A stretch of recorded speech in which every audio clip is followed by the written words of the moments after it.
Greetings and salutations, race fans, motorsport lovers, and just for tonight again, because we're all having serious withdrawal symptoms, Dakar 2020, the Saudi edition. And welcome to Stuart Gregory in Port Edward, get the king right. Stuart, thank you very much for joining us on our live hookup, and congrats on finishing 11th in Malimoto Motul Originals. No, yeah, thank you. Thanks for having me on, and yeah, we're really excited to get the finish done after some bad luck in 2019. So yeah, we're very happy to have got the finishers medal eventually. We're going to get to discussing with you. In studio with me tonight, we've also got Saul Hack. We're going to talk GT3 racing, GT saloons, porkers, track stuff a little bit later. And the horn dog is on the other end of the computer. So he's sitting over there. There's his computer for those of you who can see. So if you've got any questions, queries, or comments, or things you want to know about Dakar, questions for Stuart Gregory, or for Saul, or for any comments about racing, get in touch with us, we'll let you know. Welcome again to Raceday.tv. Stuart Gregory, last year, heartbreak, 8th day, motor goes, and then you sit with a year of, I want to go and do Dakar, I've got to go and finish. What goes through your mind and in the build-up to, from the sheer disappointment of breaking so close to the end? Yeah, I think with motorsport, it's unfortunately part of the game is the engine and the bike you're riding. But at first I came home, I said never ever again, and that lasted about 2 weeks. And after 2 weeks, started working towards the plan of getting back there. So that was the goal, and I said to quite a few guys there at Dakar they'd never see me again. So they definitely rubbed it in my nose when I went back. And yeah, we worked hard. Probably from the end of January, I started working towards it. I got my own bike this time and tried to improve on the areas which I was a little bit weak at the previous Dakar, which was some dunes. So I'm 2 trips to Dubai to train in the dunes. So it was another whole year goal. Dakar, you basically commit for a whole year to get there. So it's been a long time, and the year before was a qualifier. So it's been a 2.5 year project to finally get the Dakar finish. Going to what you say about being weak around the dunes, the question, what does it mean to be, what were you not doing so good, and what makes a really good dune surfer? To be honest, and I'm mainly an enduro rider, having done Roof of Africa 13 times, it really comes down to the weight of the bike. So the bike weighs full of fuel 175 kilos. So you think dunes are pretty easy, and up on a motocross bike was pretty easy, but you fill that bike full of fuel and it's a lot more difficult. I think it's to have confidence in the dunes. That was really a challenge of mine. It's always a bit of a challenge to have the confidence that we see the top guys flying through the air, but it's not so easy. They make it look easy. And some of that flying through the air is not really on purpose. It's because you arrived at a crest not at the ideal speed. But just for somebody, I'm not familiar too much with the bike side of it. Is it similar to the cars where you arrive at the crest of the dune, first of all identify the crest, and then arrive there with enough speed to get there just over the top and then turn down the slope?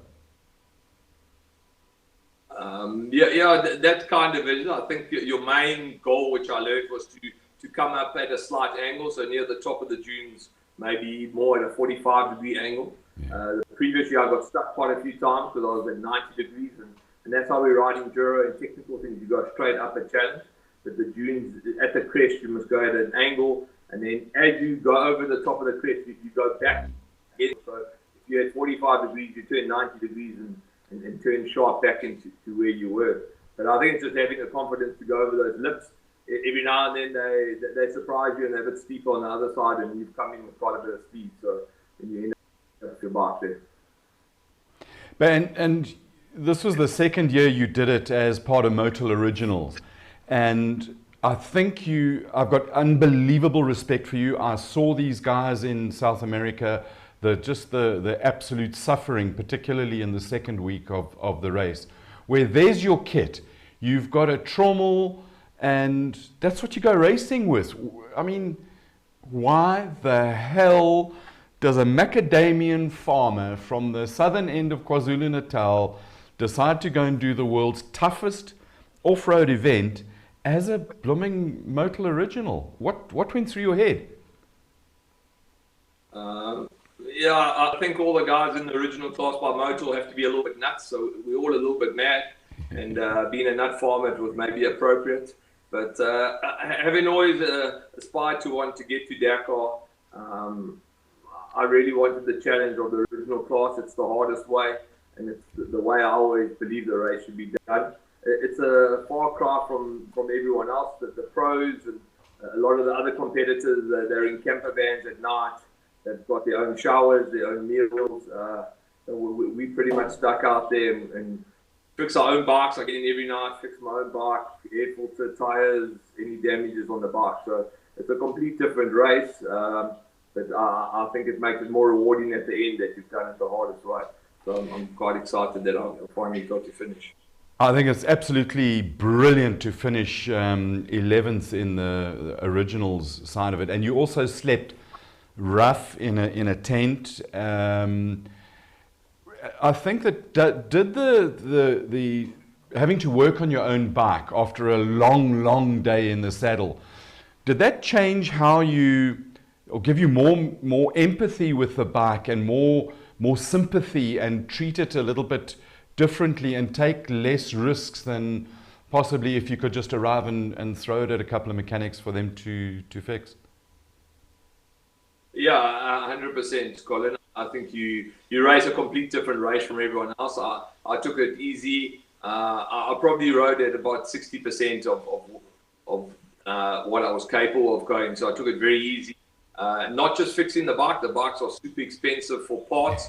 The front navigation power on the rally bike is in the region of 80,000 for all that carbon bits in the front. So if you send it over a dune and you cartwheel it, you've got an expensive bill. And I think we all know it's expensive enough getting to Dakar. So adding damages on your bike was something I tried to avoid. And how do you know that you're going 60%? You know, as a racer, it just comes naturally to us that we want to push all the time. And then to sit and drive 60%, that's like mega discipline, isn't it? Yeah, it is a bit of discipline. I think you normally start off really excited out the blocks every day, but you soon come across riders injured. On the third day, I came across a guy who couldn't feel his legs and bought a helicopter. And later on that same day, I came across a guy with a severely broken leg. The leg was pointing in the wrong direction. And those thoughts go in your mind and they play in your mind. So when you're not so sure and there's a blind rise, the thought of that guy's broken leg pops in your mind and you decide, let me tap off and I'd rather get to the finish. I felt I put on myself a lot more pressure to finish this year. To not finish twice would be devastating. And my wife also said, if you don't finish, you can't come home. Don't come home. So I was a bit concerned. I didn't have a house to go. So I rode a little bit more cautious than anyone. And the goal was to get the finish this year. Now, you mentioned your wife, and you've got 2 young daughters. You've got a family. You're a nut farmer. To the level of support that your family, friends, and close circle gives you, do you feel that during the race with some of the messages that are coming through? And does it really buoy your spirits? Because sometimes I think you need it. No, very much so. So my wife's been super supportive and the kids, and I really appreciate their help and the sacrifices everyone made for me to fulfill my dream. But a lot of my friends, businesses, and even personally helping me, and a few of them I've dragged them to golf days. Most of them are bike riders, and they'd rather ride their bike around the course than play golf. But I dragged them out there to golf days, and I think a lot of them enjoyed it. But the message is I really enjoyed the comments back on the WhatsApp group. It kept me going, and a lot of guys private messaged me. I didn't respond to all of them, but it was a lot of motivation to just keep going and appreciate the support back home. And how do you drive through that? We spoke earlier that second week of absolute exhaustion and almost wanting the end to come. What are the bits and pieces that give you that push to just drive through the pain? Yeah, I think it's ticking down the day. So knowing there's less and less days every time you wake up is kind of your enthusiasm. You definitely start to feel or lose the excitement as the race goes on. And as you say, you just want to get to the finish and have a beer. Well, we couldn't have a beer there, but have a beer when we got back home. But each day you got closer and closer to your goal. I got a little bit more nervous closer to the finish because my previous attempt I broke down 2 days from the end. So I was just hoping to get past them and not break down right before the 11th stage before the end. You know, we did that show during Dakar, and every day watching it, I must say the Saudi edition was really nice from a communications point of view. But every day we had our fingers crossed, our legs crossed. We were tapping on every bit of wood that the Southern African guys could come through. So I've really got to congratulate you and take my hat off, and from Raceday.tv really congratulate you. But I want to go to farming nuts. Why macadamia nuts? I was originally a Joburg boy and went to school in Joburg and started farming in KZN, and it was the farm I bought with my folks originally, and it just happened to have nuts and bananas on it, and unfortunately macadamias have grown into quite a good crop to be farming, so I've been doing it for 20 years. And it's quite a popular thing to farm now. So I think I was just in the right place in the right time, and it's allowed me an opportunity to go race bikes all over the place. So it's a nice business to do. And I suppose that's where your Nuts for Dakar comes from. Yeah, definitely. As I said, I think it's both sides. It's a nut farmer and also a little bit nuts. I really followed Dakar for more than 20 years. I used to follow every website I could follow, every little bit of information. So I really loved it. I've got quite a Dakar collection, cars that have won Dakar. So I really am a Dakar nut as well, just to follow everything they have. So it'd be awesome to finally get there and do the race.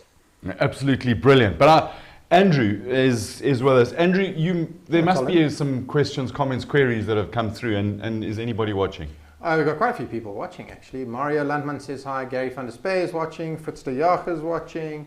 Nicholas Norris, Keegan Ward, James Parfitt, Greg Sharman is in. And Greg, just congratulations on getting your tune-up fixed up and sorted out. Greg, I hope your new high-lift cam and the ECU upgrade worked for you. He says the oil pressure is good, just gets a bit low around left-handers. So I suppose that's better than nothing. Greg, drink beer. Beer's good. It's full of happiness. And our fastest ginger is also with us. Stewie White, how's it? How you doing? Awesome. Welcome, Stu. Saul Hack, we are going to get to you. I know that would you do Dakar on a bike? Probably not. Would you do it in a car? Anything? I don't know if I do Dakar in general. Because you're a bit of a smoothie, clean boy, nice tracks. No, I just think, actually when I grew up, I think I was 3 years old when I got into a four-wheel motorbike for the first time. And from the time I was 3 until 13, I was riding dirt bikes actually. Yeah? That was my first thing that I did before cars ever came into the picture. But I always loved cars and circuits and go-karts, and that was my thing. Let's go back to Stuart.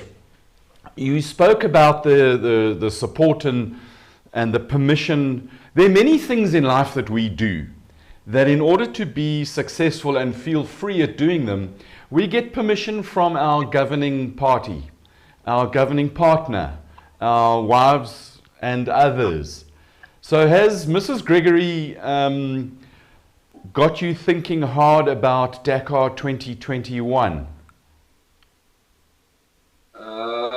Yeah, at first she said no. She came with the start at Saudi this year. Having bought my bike, and she said next year you must definitely have a break. But once she was there, and I think Colin, you've seen it yourself. Once you see the hype and the incredible show at Dakar, she was even ready to go again. The decision I made, I'm just going to hold back for a year, but I think that door's always open. Maybe in the future I'd like to do it on 4 wheels. It'd be dangerous on 2 wheels, and maybe that's something down the future. But definitely 2021, Dakar isn't on the cards right now. Maybe something in the future. And it could be interesting. We're seeing the guys move from bikes to side-by-sides. And that could be a very interesting option. You know, from the experience that you've got from looking after the bike and your body and the dune riding, to switch it into a side-by-side could be a lot of fun. No, very much so. I think Terence Marsh always says, with age comes a cage. So I think we're all getting on a bit here. But yeah, I think Bergman and a few of the chaps are making some side-by-sides. And I have kind of showed a little bit of interest that maybe that's something to go down in the future. But I think compared to bikes, once you go to 4 wheels, it's 4 times the expense. So it's having a look at the cost of going to a car to Dakar. I think we'd have to be saving up a lot more nuts to get there. Well, I'll tell you what, we'll buy some nuts if it ends up getting you. But I just want to go back to your wife. And when she says that you've really got to go there, I would imagine that she sees the passion, the love, the joy, and the way that you come alive on your bike. And in order to have, super Stuart Gregory and a happy, fulfilled Stuart Gregory, the sacrifice she makes is to set you free so that you can be truly alive. You're a lucky, lucky man. No, very much so. I think many of my friends tell me that. I think she allows me to do a lot. Back home, I pretty much ride motorbikes every single weekend.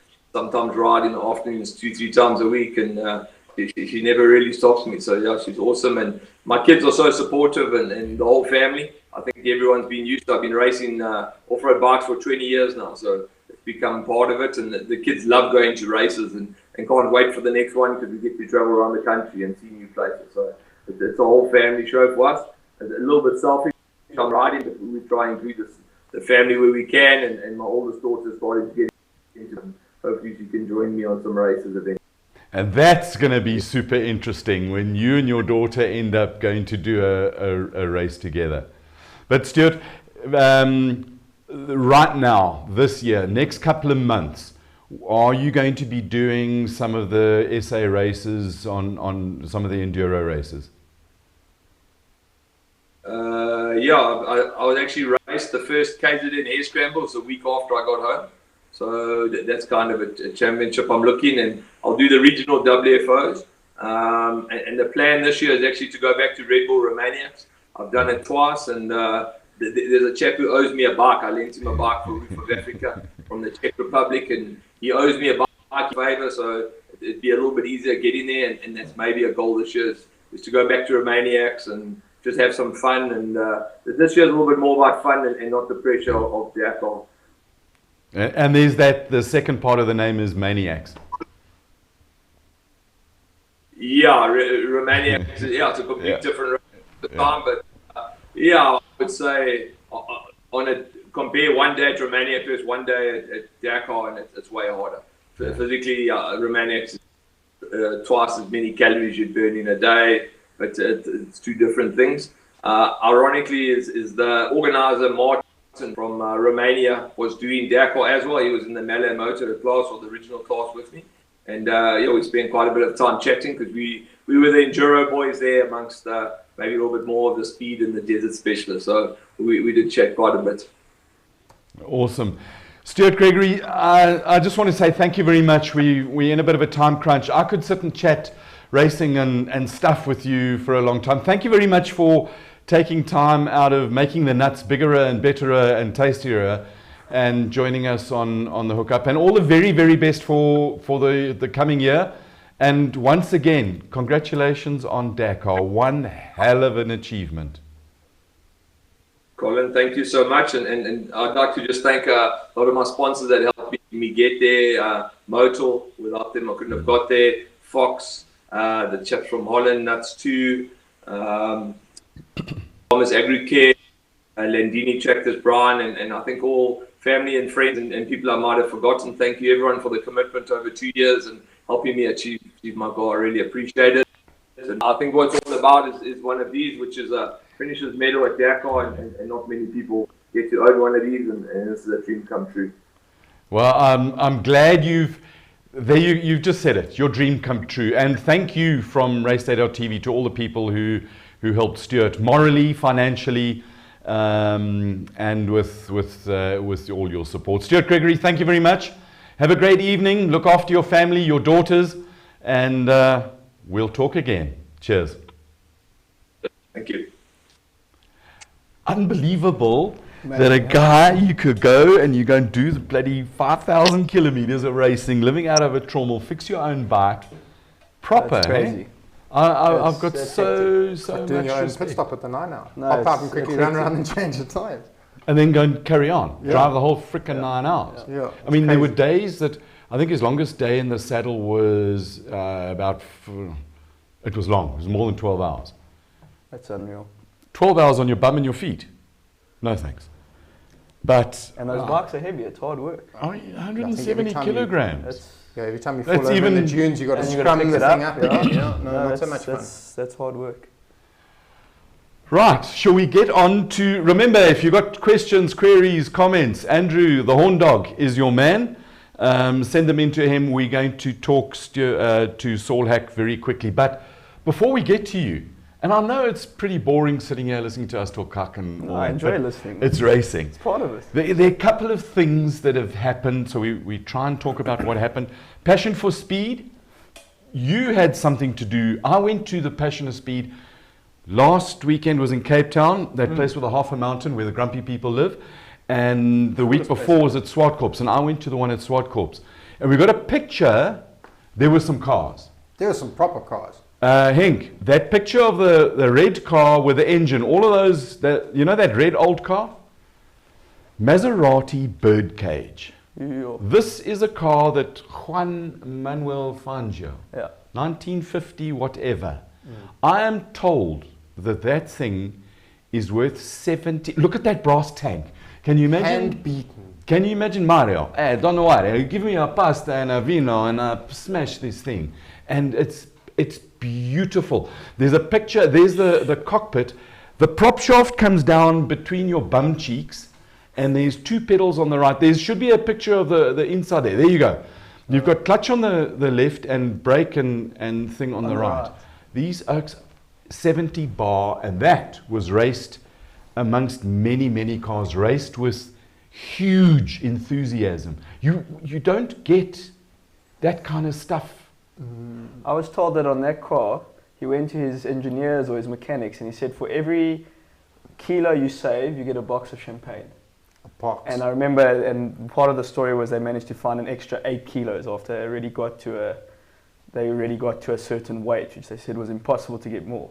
I've made that proposition and they apparently found 8 kilos, so he owed them 8 cases of champagne. That's worth it. I mean, I think hell. it's worth it, yeah. You know, we Very can cool. talk to some of the Stuart Thompson would be talking to his guys. And so, what did you think of Passion of Speed? Well, I think I've been to all 19 of those since they started, and I can tell you now that is the most amount of people I've seen at Swartkorps in a very long time. Swartkorps was packed. I was had to park on the other side of Freddie's workshop. Yeah, me too. I may as well have walked there from home. It was so bad. God, you can exaggerate. Well, it was a nice turnout. You know, the grandstands were packed. People Yeah. were enjoying themselves. I heard it was very It was really packed. What do you But think this- makes something like that so lacquer? Was it the old cars? Was it the older we get, the better we were and the better life was? And Well, hold on a second. You've got 20 former Grand Prix cars sitting there. yeah, okay. Where do you get that in South Africa?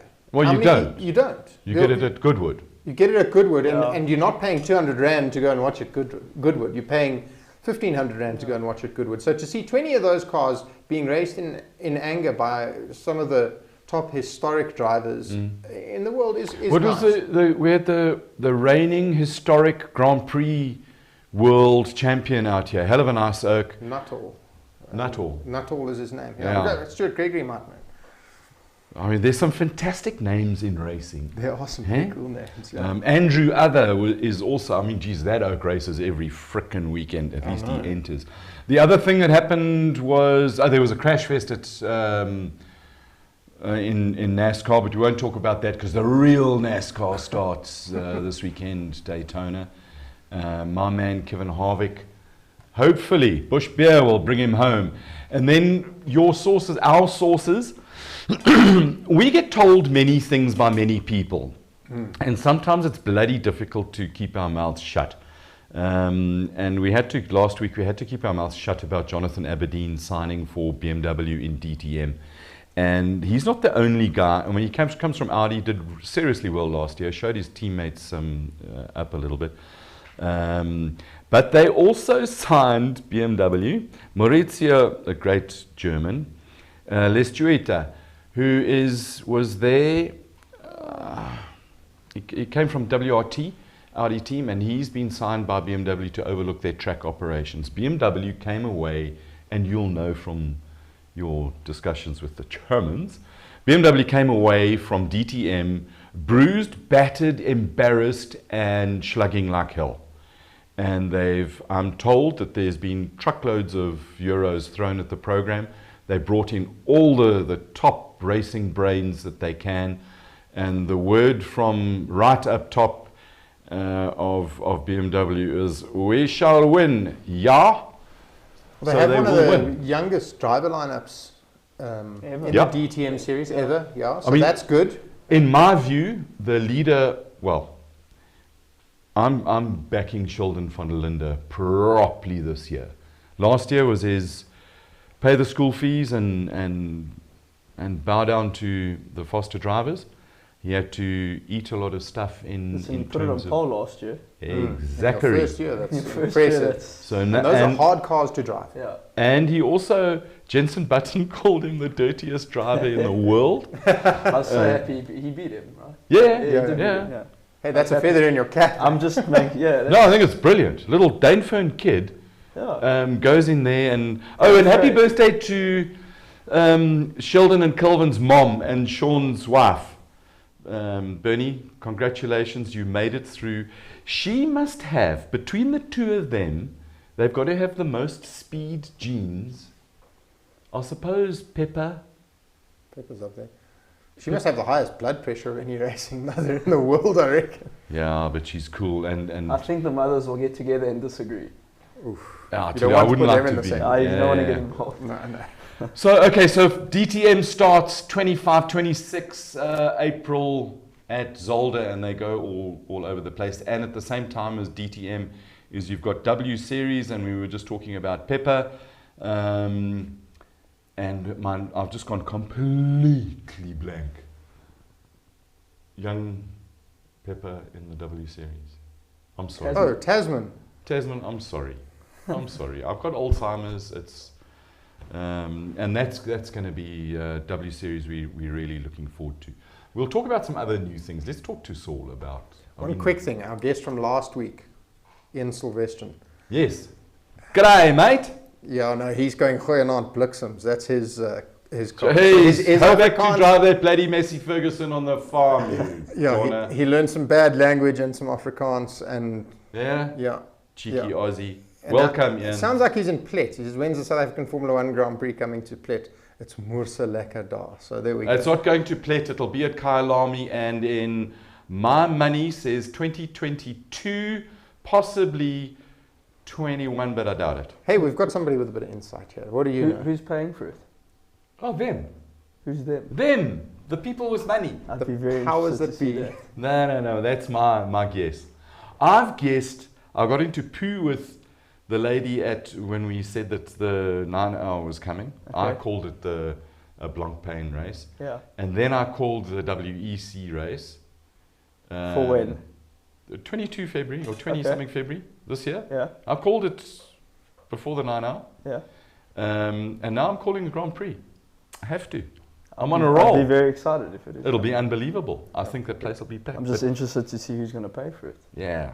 What did they want for a circuit It's a lot. inspection? It was like 20 million It's a pounds or something stupid. I don't know the number, but it's a lot. Yeah, Yeah, it was wild. yeah, but you know what? It's a lot to put a man on the moon, but we're going to go and do it again because it's This cool. is true. Right, Saul Hack.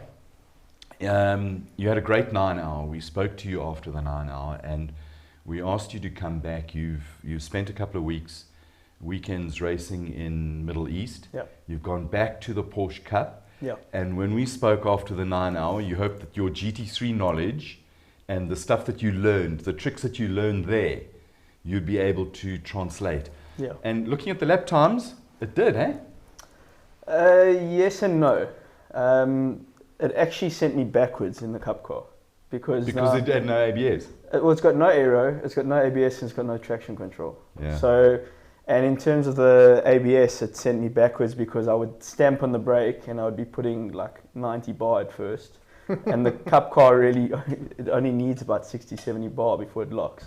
So I did write off two sets of tyres on the first test day in Bahrain last year, but you adapt quickly. So it definitely helped me. It gave me experience in terms of being able to be in the car for an extended amount of time. But the Cup car is its own animal. The GT3 car is so much easier to drive that you can't compare. Easier in what way? It does a lot for you. So that's why they always talk about GT3 being adaptable for gentleman drivers. For instance, you got older guys that can come in there. Okay, the brake, you need a lot of force for the brake, but that you can train. But the car will do a lot for you. It's got the traction, it's got the ABS, you can lean on the ABS. It's got aero, so you don't have to be so gentle with it through the really fast stuff.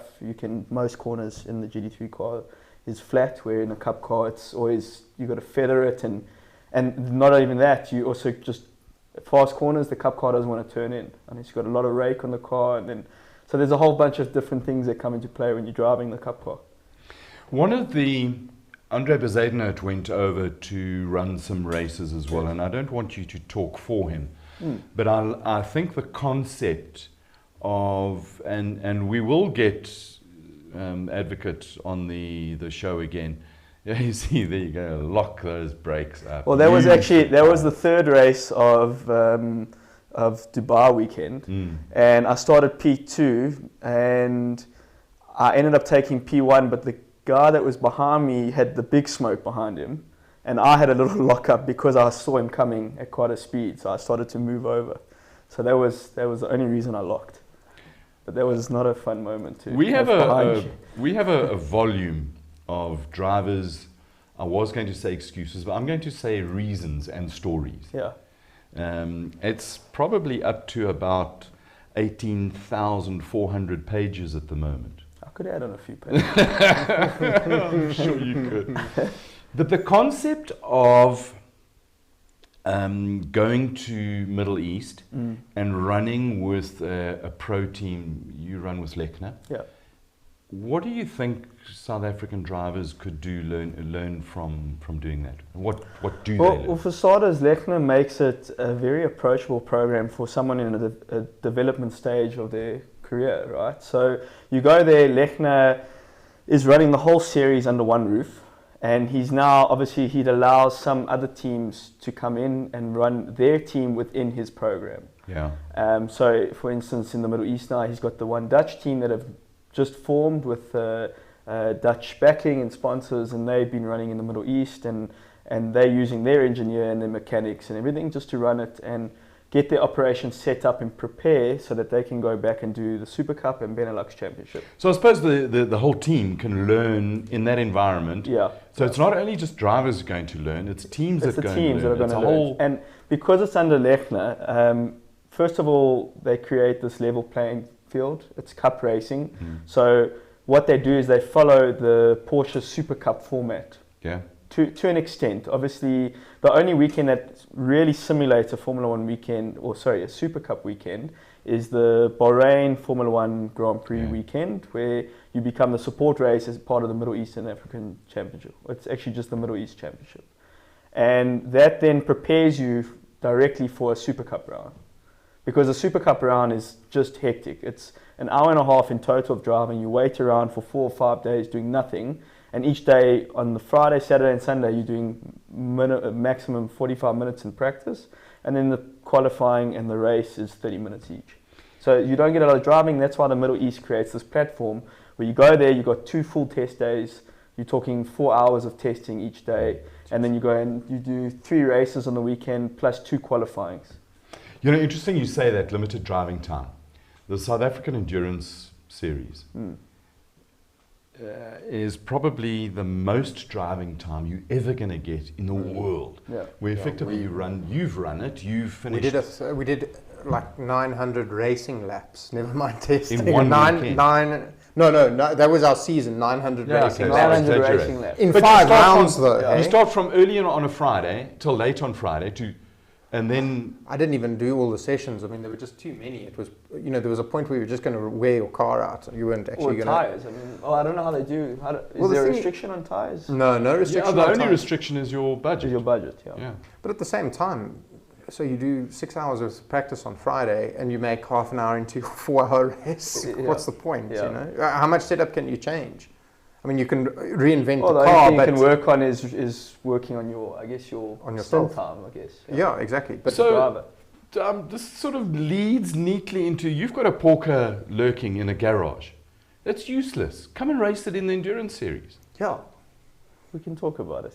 Because we're going to, Raceday.tv will be streaming the South African Endurance Series, and it would be brilliant to see another Porker, because there's a whole bunch of them in there. Yeah. And you know I'm a great fan of the sound of a Porsche motor shifting into top gear. East London, just past the pits as it hooks top gear. Yeah. Unbelievable sound. So going back to learning stuff, what are the key learnings that drivers do going into supercar or into cup cars? I mean, the Cup car is a bit of an animal of a car to drive. There's different terms for it. I mean, you can be nice to it and you can be horrible to it, but the car it is hard to drive, and Porsche want it that way because the fundamentals of the car that you learn there, it's very basic in terms of setup. So there are some things you can do to help yourself, but 90% of that has to be done by the driver. And that's whether perfecting your trail braking into the corner, perfecting just your initial pressure on the brake, perfecting just managing the tire wear, because they use a specific tire, which is the Michelin Porsche Cup, or specific typing to the Porsche Cup. And that tire's got some unique characteristics. Yeah, Talk us through. Like the tire doesn't last very long, let's just put it that way. And unfortunately, you do have to use a lot of sets of tires in your life as a driver to learn and understand it better every time you go out. And When you say it doesn't last very long, the quick part of it doesn't last long. Sorry, what I mean by not last, I mean, I can go and I can run 100 laps on a set of tires, but the peak of the tire will only give you maybe 1 or 2 laps depending on the track and depending on the surface. So Bahrain, there's a specific warm-up procedure. It's like an out lap. If you're in the Grand Prix pit, it's an out lap on Bahrain and you get 2 flying laps and that's it. And how hard do you push it on the outlap? As hard as you can. Well, in terms of warming it up and you pushing as hard as you can, you're trying to load as much pressure into the front as possible. The rear tires kind of come alive. You just got to manage those. But the fronts, to get those going and working at the optimum. And then there's also the extent of, you have to feel as a driver, you have to feel, okay, now that peak has come in, you've got to bring, and some guys then go and use the peak. Some guys are even good enough at bringing the peak in just before the last corner, so they have the peak immediately for that part of the track. Learning that peak is hours and hours of testing on new tires. And some guys, they don't care about the peak in the first half of the lap, because like Bahrain, for instance, is just a long straight and one hairpin, and then a little kink, and so you actually wanted to come in later. So you wanted to come in after that, because then you got corners that go downhill, the S's, and those are really high demanding corners in terms of loading the front and getting the car turned, and so there's like there's different ways of doing it. You've got to learn that as a driver. Do you think that Porsche have done that sort of intentionally? Intentionally, but they've made the Cup car more difficult to drive so that people can progress to a GT3 and have paid their school fees, so to speak? Well, if you look at it, and I'm not saying it's a cheap way of driving or racing. I mean, it's huge budgets required. But for the guy, I mean, one of the guys that the fathers put it in perspective to me. He said, okay, obviously we're going there with South African rands and we're converting, and when we look at it, it's huge amounts of money, right? When you're going there from Europe, the Europeans, they're earning X amount, and you know they've got some money to spend, and if they want to do racing, they spend it on their racing. You know, that's their hobby, or their kid is racing, and they spend countless amount. I mean, if you go look at the budget that they put into karting, for instance, nowadays with kids. Oh, and even here, even in South Africa, I'm told that money there's a father karting. who spent over 2 million rand in 1 year on his brat. And I'll say that I can imagine. again, and brat. But you know, I mean, proper spoiled brat. yeah, I mean, And the Oak's not going to get to Formula One, I can tell you that right frickin' now. Sorry, how many Dad. have tried if you and how spent many that have amount of money. failed? Well, that's just on odds. So Listen, the initial outlay to get yourself up to a certain point is huge. Just Yeah. before you even turn 18, and there's kids that are getting into cup cars at 16, 17. I think it's too early. I think you shouldn't be in a car, or even a formula car until you're 18. That's how I feel, but I never did it, so I'm obviously not in that position. Yeah. But yeah, some I've would been say there. that you're just a bitter old man. I am an old, in terms of the Yeah, sport, yeah, I am you- old. yeah, They're not but- looking for me. You get into a single seater. I mean, you and I raced together. How old were you when you stepped into I was Formula 24, 25. But that's way old. You're Okay, over the so, hill. I was very old. so I'm about 3 years older than you. But there's Stuart White coming past us like we're looking for parking, and he's 15. Yeah. You know, it's See, for me, like Stu is an exception because Stu He is was- quite mature for his age, even Very. in those days, right? When he got into the car. So It's actually there are the scary. exceptions. I spent some time with him at a test where he's doing a lot of driver coaching, and just the level. I mean, he's 18. yeah. He doesn't. I have to think about his age Yeah. because the level of preparation and the level of professionalism. And the way he applies his mind to it also. It's not. Yeah. You forget the number. Yeah, yeah, I'm not just blowing smoke up his ass because he's a great kid and he's quick. yeah, But that's the level that you're fighting. I mean, he's world class, and it's yeah. hell. I hope he gets a proper drive this year. So do I. But what did your learning curve do, just in terms of data analysis, setup, So, you know, setup sort of understanding? It must have gone. When I got there, it was a bit of a shock to the system because Yeah. now I'd never really worked with data. I'd just done a couple of races in Formula Ford, right, in South Africa, and I got the opportunity and the introduction to Walter. And when we went over and I saw it, and it was like, it's just something that blew me away. And my old man was with me for the first time. It was in Hungary, actually, in 2017 at the Hungary test with the Super Cup boys, and then it was just me on my own driving a Cup car with the one engineer that was running one of the customers or something. And I got there and I was blown away. I mean, to an extent, I felt like I was home because I was like, this is where I belong, you know. But it was a shock to the system. So I had to learn how to drive without the ABS in a GT car because, you know, you drive in Formula Ford, there's no ABS in traction, right? No. But the car weighs like 600 kilos. 500. 500 kilos with the driver in it. So Yeah, exactly. when you brake in and you lock in that car, it's quick to release it and the car turns. In a Cup car, it just keeps going straight because it's got a lot of And weight. the other behind thing it. is you can see it on in a Ford. You can't really You see see it when the in a- wheels locked, yeah. In Which the is Cup why car- the all the lights are Exactly. on the dash. And now. in the Cup car, obviously you have your lights on the Yeah. dash. But that's a relatively new thing. But when you get into it for the first time and you start to understand, okay, now I'm locking the car, but by the time you've realized you've locked it, there goes a set of tires. Yeah. You've got to change that tire. You know? That mind shift that you experienced, I think a lot of people not fully understanding GT3 cars saw at the 9 hour last year. I thought that I had been exposed to reasonable racing cars. I was gobsmacked at the level of engineering on the Merc, on all of them. On all of the cars. I mean, They're all of all them. a All work of outstanding. art. All Yeah. of them. And I think that in my mind, any South African racer who was there, their eyes, who hadn't been overseas, Yeah. their eyes were open fully. For sure. I mean, okay, it was my first experience with a GT3 car.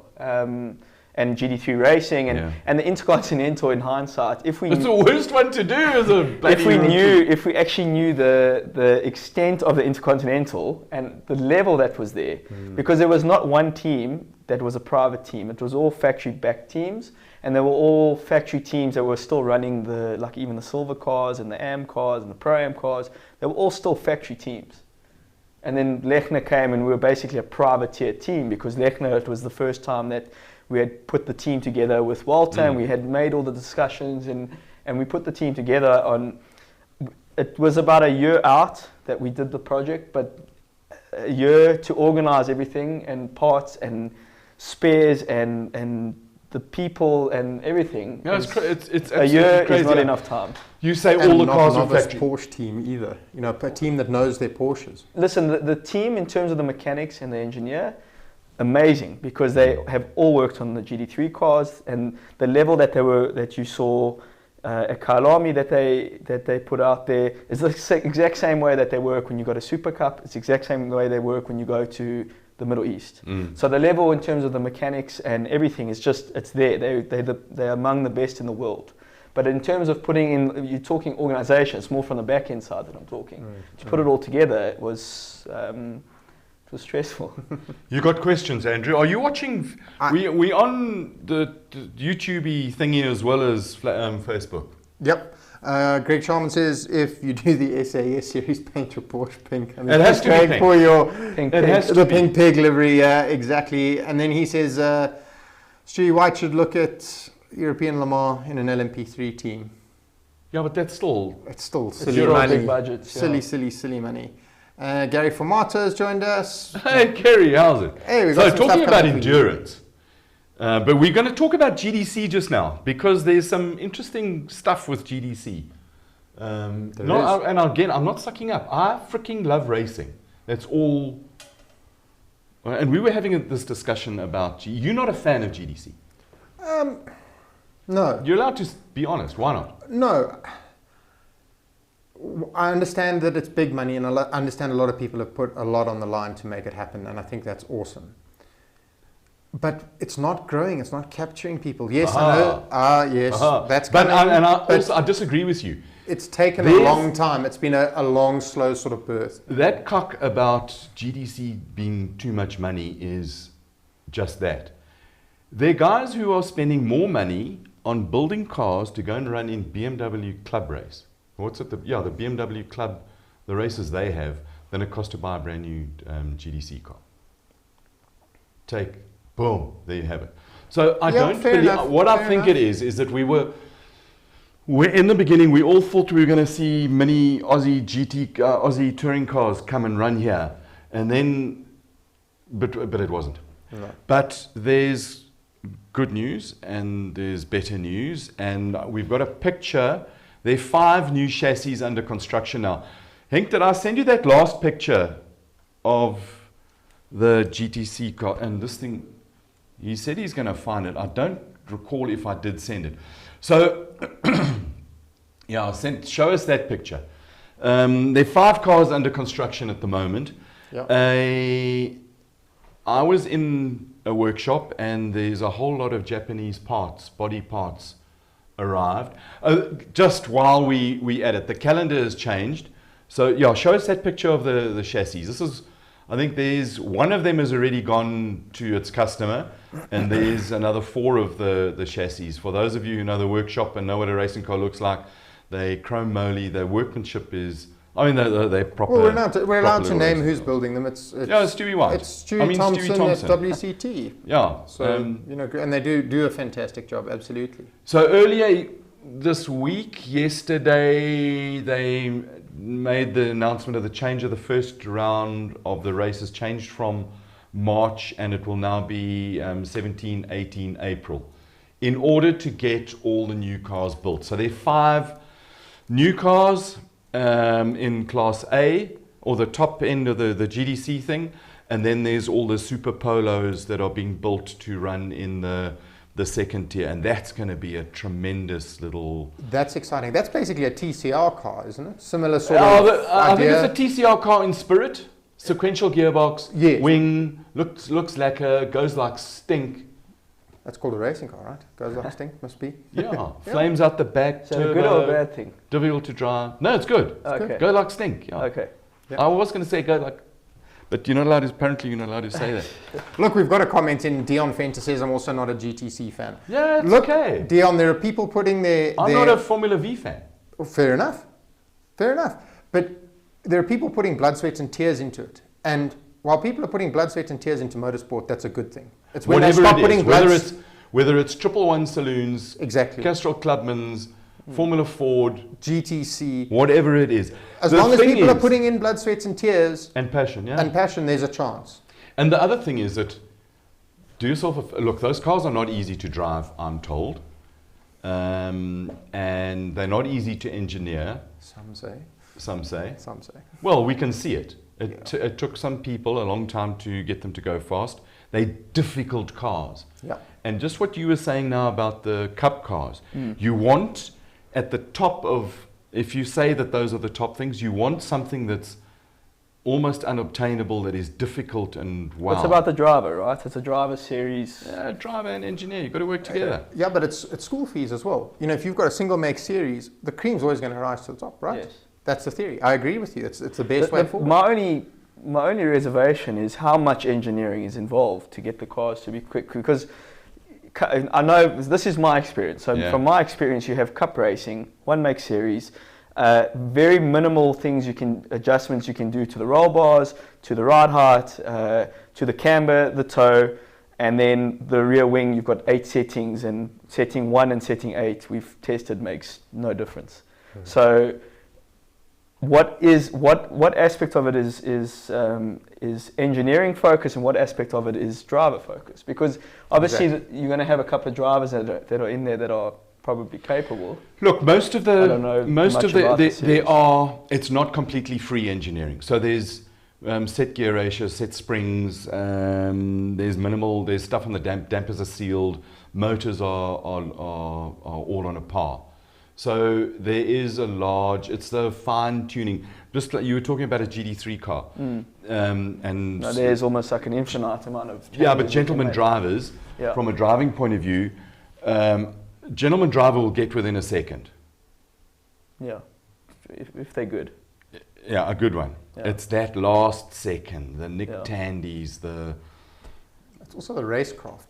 I think Kelvin van der Lindes, you watch those guys go at it. The racecraft is also Jordan where they shine. Peppers. Yeah, and that they learned when they were in karting already. Exactly. That's where you develop your racecraft. That's where you see the guys that have gone from the bottom all the way to the top, and the racecraft is there. They're banging wheels, and it's not putting guys in the wall, but it's hard racing. Yeah. And I think that is so good. I learned hard lessons like that, and I'm only learning them now as I go. And I learned them even recently now in Dubai and Abu Dhabi. It's just certain things are just the experience that I'm still lacking, that I'm finding now, and it's quite tough to accept, but that's the reality of it. Yeah.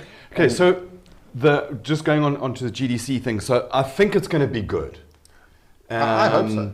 And the other, wouldn't it be cool if you could take a GDC car and go and run it in the SA Endurance Series along with Saul's Porker, his pink It would one? be flipping amazing. Because if you don't run that thing pink, painted like a proper pink Porker should be, Yep. If we get a sponsor for there the, will for be the wrap, trouble. we can do it, no problem. We know a guy. Done. You know, guys? Right, Ink Monkey Creative Studio.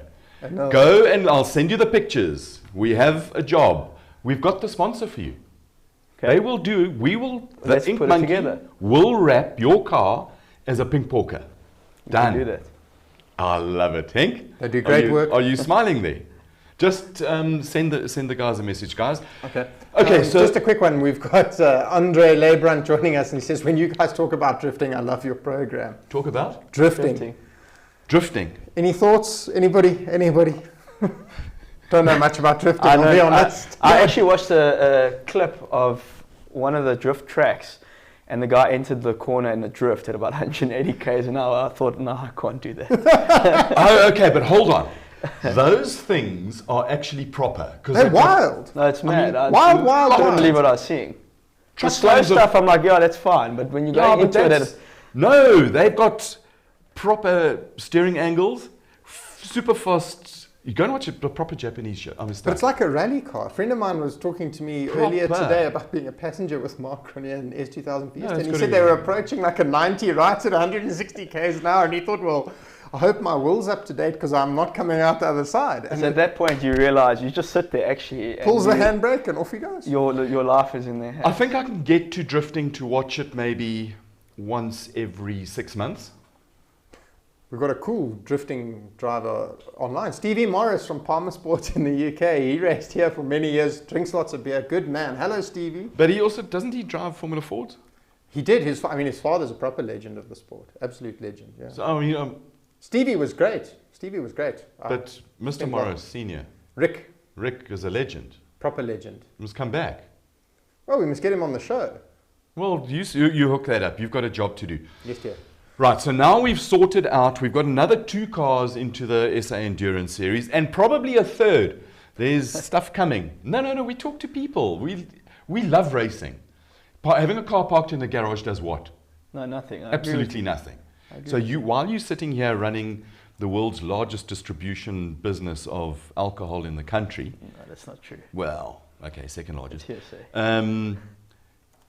You should be racing the car. So I agree, but the focus is to March, try and Port Elizabeth. Yeah. It's light on tires, very light on tires. Oh yeah, the 996 Cup car is very light on. Yeah, on so I anything, mean, you can actually. run the 4 hour on one set of tires. It's going to look, the track is lacquer. It's going to look magnificent in pink, and you just need to bring a driver. Have you raced PE? I have, yeah. Yeah, awesome track. Cool track. I So did when it- are we I going to did it see once. proper Very Porsche Cup racing in South Africa? It's still being talked amongst the powers that be. There is a lot of interest. Obviously, there's a lot of guys that have their Porsche Cup cars in the country. There are a couple of hurdles to jump over, which we are in the process of trying to achieve. And until that's really finished and sorted and arranged, there's nothing really to say, because it just becomes too expensive to import the cars, and we all know duties on the vehicles are really, really expensive. So there's a couple of things we've got to... SARS are being a bit idiotic for sporting equipment. Yeah. All sport, including bats and balls and stuff like that. I would imagine hey, Mr. President, when you're making your address tomorrow, all you have to do is say all sporting equipment carries no import duty. Simple, done. And we've got a sporting nation. Easy. If it was so easy, I think it would have been done. I don't know what the issues are, but... Pravin Gordon must just make up his mind. It's simple. He can say whenever he does his budget, sporting equipment is free of import duty. Boom, done. Without going into politics. Wise man. Because Okay. I have my opinions, but there's hurdles for sure. And until we can achieve that and get that happening, there's interest in it. I mean, people love it. But my thing is that it's not just. Listen, I'm biased towards Porsche, obviously. No. I love the brand, which we all know. I'll never have picked that. And but I'm for racing. I want to see racing, and to find the best platform for people to firstly get involved at a reasonable price. That's the first thing. Then for the guys that are already involved, and my only thing, and maybe you can talk about it more, but South Africans, I think we enjoy seeing guys that are pumping up and tuning cars, and that's been a thing in South Africa for many, many years. To get those same guys to get into a one-make series or into a basically a class type of scenario where you are driver-focused, and it's not about the cars anymore, but the cars should be cool, right? But it should be about the driver. Yeah, but Not because of the car. let's say I'm not a very good driver, which... Yes. Yeah. And you want to be competitive. And I want to be competitive. Then I'll fix my car. There's ways to be competitive within a class where you're not... Yeah, more boost, Yeah, bro. but who just wants to take the easy way out? You can't turn your boost up if you're running comrades. No, but you can go and buy those fancy new Nike shoes, which is cheating. I thought you were going to say something else. No, you can. No, they've got these funny shoes. And they've banned them now from the... No, they Olympics. haven't. They've gone with a 40mm stack height. Oh, okay. 40 minutes like wearing a freaking pair of high heels. What is this, to change your rake or something? Get No, you into the what it corners better. does- Like, what's going on here? For the I was wind- talking... It's For the wind dynamic. They've got ERS in running now. energy recovery system. So you run, and the thing bound your heel weight compresses the shoe.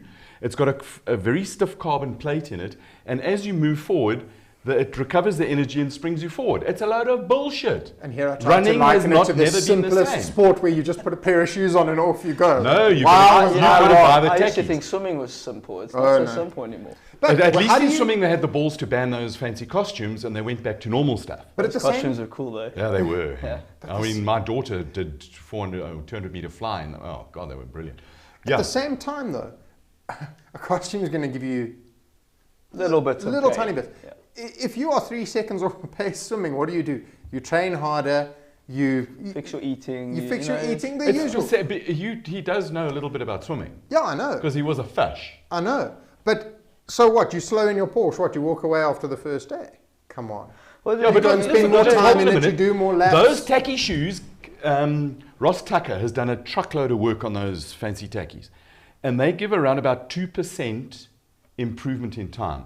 2% of a 1 minute 40 lap at PE does what? I mean, at wherever you do 1 minute 40s, Kyalami, it's 100 seconds. It's 2 seconds off.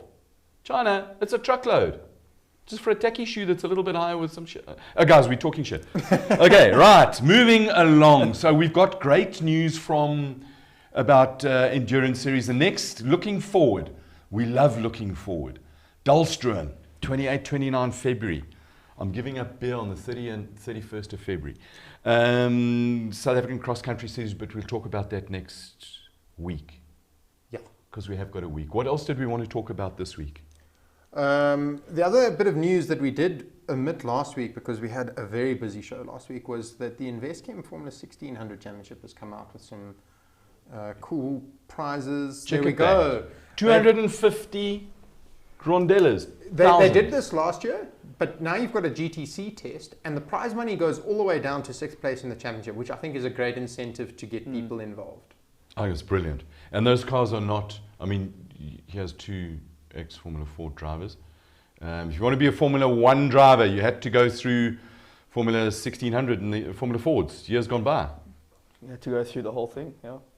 So it's a great place to start. Karting, It is. Formula So don't racing. tell us there's no incentive to race. If you're sitting at home, bitching and moaning, you're a dick. Get off your bum, go to a track, pay your entry fee, go and shout and support, or go and talk to somebody who's got a Formula Ford lying around and go and race it.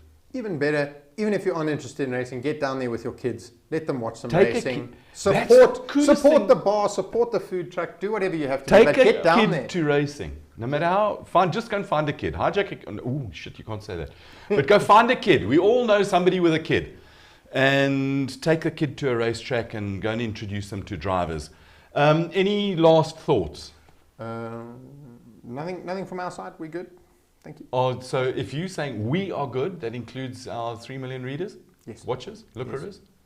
Saul? 3.5.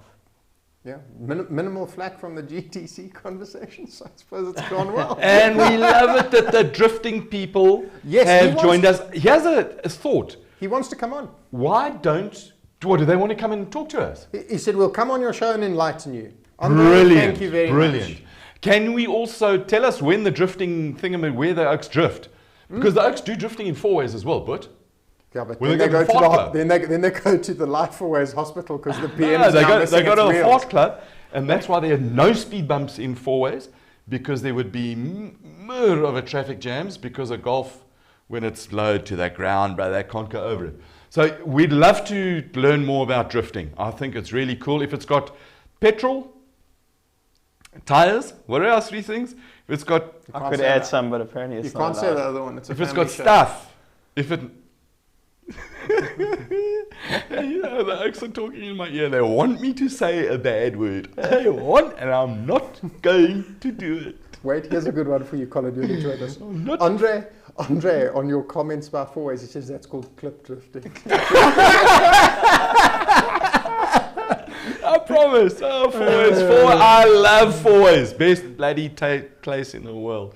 Last thoughts. Did you give me your last thoughts? Drifting, porker, pink porker. Oh, it's lovely. It's man. awesome. They're going to be back in Le Mans this year in a pink porker With the whole team. with the pink. Yeah. Yep. Yeah. So There's your cue. That got more press than anything else. Eh? Everybody But was it looks in so love good. with that car. Yeah, It was really so good. so good. And they won, which Yeah. makes it even better. Yeah. Yeah. Now, if you talk to your people and get them to bring that car to Kyalami, I will just be... If I'm in a point where I'm saying they are my people one day, it means I've done something right. Ladies and gentlemen, boys and girls and little furry animals, thank you very much for watching. Thanks for joining us, your comments, your queries. To Stuart Gregory from all the way in Port Edward with his macadamia nuts. Saul Hack, thank you so much for joining us again. It's really Thanks for cool having me. that you come in and talk. To the Horn Dog for your hard work and Thanks, Colin.